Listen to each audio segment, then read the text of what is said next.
This was Christian Bale's very first movie. I always thought it was The Newsies. Did anyone ever see the movie The Newsies? What is it called? Is it called The Newsies? I don't even know. I love that movie because he's great in it, because he's a great singing voice. He also has a great singing voice in this movie. But man, even Steven Spielberg was like, that kid's got a future.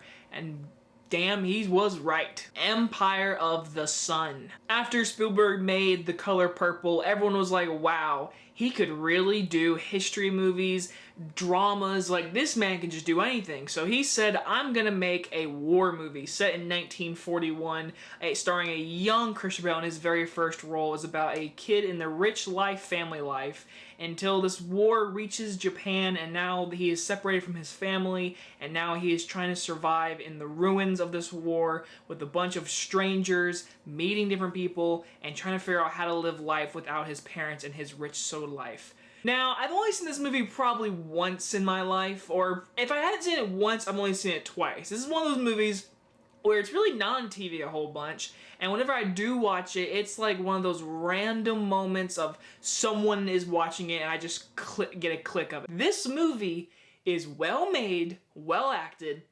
It's just probably the most not rewatchable movie. Watching this movie, I can't lie, guys, I was very just slowly pacing watching this. I have to admit, I did pull my phone and I was like, how long is this movie? And it's 2 hours and 30 something minutes long, 2 hours and 34 minutes. And it's just, the movie has a pace to it which really just dragged. Now the positives, first things first, Christian Bale, for his first movie as a kid, as a first movie, he's great. I mean, for his first movie, you gotta give him credit. He does hold this movie. Like, without him, this movie would have no great characters, which really doesn't. We'll get to that in a second. But Christian Bale, he does lead this movie really well. He gives dramatic themes. He gives a few jokes, whatever. And we get to see this little kid who's actually just in a great rich life.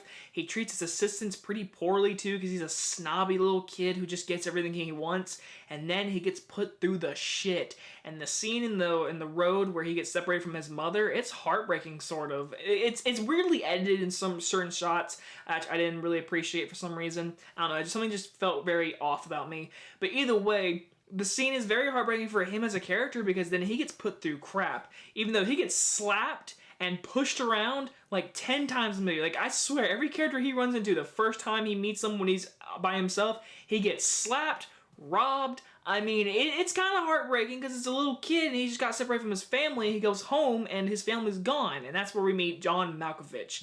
Now listen, John Malkovich is a great actor. Don't get me wrong, he's a really good actor. He's the guy in this movie who knows everything. He's the smart guy. He's the guy he's very whimsy and he's very like, I'm not a good guy, but I know what I'm doing. Like, it's one of those characters. And he's such a great actor, you're like, dude, he's really good in this movie. But he's not a good character. Like, he has no, like, motivation. Like, we never get a moment of like, that's why he's a badass or a smart dude. Like, yes, he talks to Christian Bale and he's really nice to him and he's like teaching him stuff and he's all like showing him how to do certain things. Like, there's a great scene actually of Christian Bale where he's hiding in this swamp and there's like a soldier looking for him, and it's a really funny scene because John Malkovich and everyone in the entire house is like betting on this kid's gonna get caught or he's gonna survive, and he knows he's gonna survive, so he bets like his Life magazine. And also, one of those little guys running around in the house, his little sidemen, Ben Stiller. Had no idea Ben Stiller's in the movie. He says like 10 lines. He's a very small role.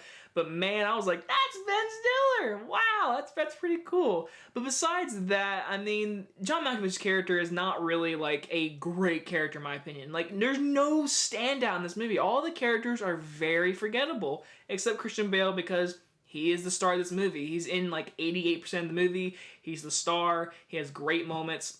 One of the best moments in this movie is 100% when he's on top of the roof and he sees the plane go by and he's waving at him and he's like he's yelling at the plane and he's telling him how like powerful this plane is and it's gonna come save us, hopefully.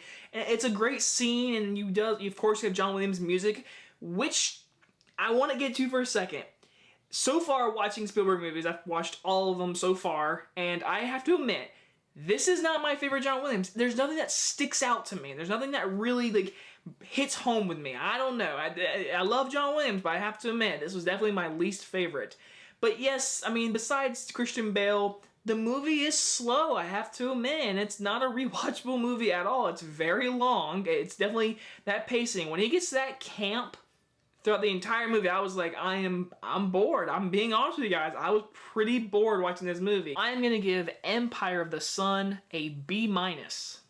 Again, very, very well made movie, good directing, good acting from everyone, but just nothing memorable, nothing to make me want to rewatch this movie again.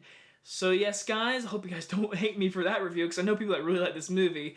But my next review, I am very excited to talk about Indiana Jones and the Last Crusade. I'm a little happy little boy right now because I get to talk about that movie. Anyway, guys, enjoy this review, and I'll see you guys next time. Bye-bye, guys.